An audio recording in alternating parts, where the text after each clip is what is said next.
Rekonstruksi kasus pembunuhan Putri Apriani oleh oknum polisi Alfian Maulana Sinaga kembali kekecewaan keluarga korban. Proses rekonstruksi yang digelar di Mapolres Indramayu berlangsung dengan penjagaan ketat. Keluarga korban tidak diberi akses menyaksikan secara langsung jalannya adegan, sehingga menimbulkan kecurigaan adanya ketertutupan dalam penanganan perkara. Di halaman tembak Mapolres Indramayu pada Selasa 12 September tahun 2025. Kuasa hukum keluarga korban, Tony RM, menegaskan bahwa pembatasan ini tidak memiliki dasar hukum yang jelas. Rekonstruksi ini sebenarnya di luar dugaan, dijaga ketat sehingga keluarga korban tidak bisa menyaksikan. Saya tanya dasar hukumnya apa? Di KUHP memang diatur yang mendampingi adalah pengacara tersangka, tetapi tidak ada larangan bagi keluarga korban untuk melihat. Kalau tidak ada larangan, maka seharusnya tidak ada alasan melarang, ujarnya. Tadi seperti apa? Ya, rekonstruksi ini sebenarnya di luar dugaan ya. Jadi dijaga ketat sehingga keluarga korban ini tidak bisa menyaksikan.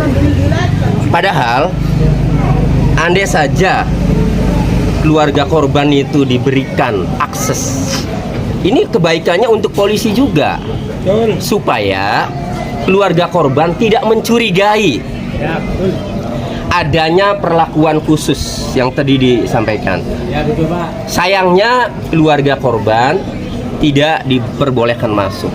Saya sebagai pengacara keluarga korban juga tadi ya masuk, namun tidak boleh menyaksikan langsung. Ya, saya hanya ada di dalam ya, tetapi tidak boleh menyaksikan langsung. Nah, saya tanya dasar hukumnya apa? Karena katanya di KUHP itu yang mendampingi itu hanya pengacara tersangka. Tetapi yang perlu diingat, tidak ada larangan bagi keluarga korban untuk menyaksikan langsung. Kalau tidak ada larangan, maka sebenarnya tidak berwenang juga untuk melarang, karena tidak ada larangan. Karena hanya diatur yang bisa mendampingi, ya, mendampingi ya tersangka adalah pengacara tersangka. Tetapi kalau melihat kan bukan mendampingi, harusnya boleh. Itu. Kemudian yang kedua, saya meskipun tidak menyaksikan langsung, saya sudah mendalami ya, sudah menggali informasi. Ternyata hasil rekonstruksi dan pemeriksaan itu ya, rekonstruksi ini kan mencocokkan dengan pemeriksaan, suruh diperagakan. Nah, yang menarik adalah ternyata memang benar-benar ya, setelah bangun tidur jam 3:30 itu ya, itu baru kepikiran ya, itu dihabisi karena dia sudah putus asa telah menggunakan uang keluarga Putri itu. Jadi tidak ada alasan lain, dia tidak kepikiran lain untuk membayar, karena di koperasi Polri juga dia sudah minjam. Bahkan dia juga memakai nama rekannya berinisial I, ngambil koperasi 24 juta juga habis, katanya buat trading.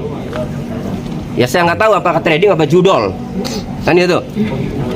Sehingga tidak ada harapan untuk mengembalikan, maka dia begitu bangun tidur jam 3 pagi baru kepikiran untuk menghabisi Putri. Karena kalau tidak dihabisi, ini Putri ini akan menanyakan lagi kepada dia, akan ngoceh-ngoceh lagi kepada dia, menanyakan uang yang sudah dipakai, uang keluarganya sebesar 32 juta yang sedianya itu buat gade sawah ya, dari keluarga ditransfer ke rekeningnya Putri itu.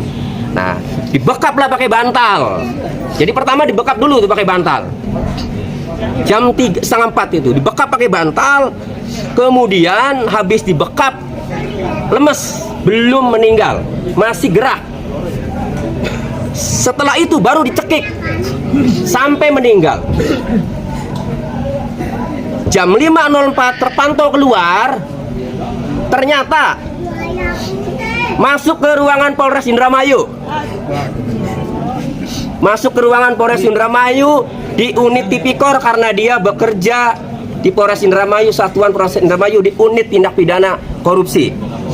Lalu dia ke ruangan sebelah jam 5 ya, jam 5.04 di ke ruangan belakang berusaha untuk gantung diri. Tetapi tidak berhasil gantung dirinya. Kemudian dia balik lagi ke kosan. Itu udah mati ya tadi kan. Balik lagi ke kosan. Kemudian di sana baru timbul pikiran untuk dibakar. Dibakarlah dengan tujuan pengakuannya, alibinya agar dianya juga mati terbakar. Namun dia mengaku kepanasan. Bodor ya. Akhirnya keluar jam 8 sesuai terpantau CCTV. Jam 8 keluar baru kemudian kabur. Itu. Nah, jadi dari rekonstruksi ini dihubungkan dengan pengakuan dia hasil pemeriksaan ya memang sama dengan pemeriksaan ya seperti yang sudah saya terangkan sebelumnya dari informasi pemeriksaan terhadap tersangka itu bahwa pembunuhan ini direncanakan. Ya, pertanyaan-pertanyaan penyidik juga kalau sudah direncanakan maka terkait dengan perencanaannya kapan dan mulainya kapan. Itu. Dan tadi dihadirkan jaksa penuntut umum ya agar ya jaksa penuntut umum juga tahu bahwa memang pembunuhan ini adalah pembunuhan berencana sehingga tidak ada alasan.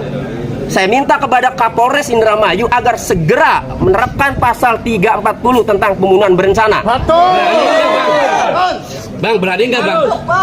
Kalau tidak diterapkan pasal 340 maka kami menduga Kapolres melindungi. Saya kasih gambaran, kalau dikenakan pasal 338 ancamannya 15 tahun, taruhlah vonis maksimal 15 tahun. Kemudian setelah menjalani, ingat, ada hak bebas bersyarat bagi napi menjalani 2/3 itu bisa bebas. Kalau 15 tahun, 10 tahun bisa bebas. Belum lagi dipotong remisi, ya, pengurangan hari besar apa segala macam. Paling menjalani 8-9 tahun bebas kalau pakai pasal 338 KUHP. Oleh karenanya, karena unsur-unsur perencanaannya terpenuhi, maka tidak ada alasan bagi Kapolres Indramayu selaku penyidik untuk menerapkan pasal 340 KUHP. Kita kawal agar minimalnya mati, minimalnya seumur hidup, maksimalnya hukuman mati di pengadilan. Suara rakyat. Hidup Pak Tony. Ya, dari keluarga udah.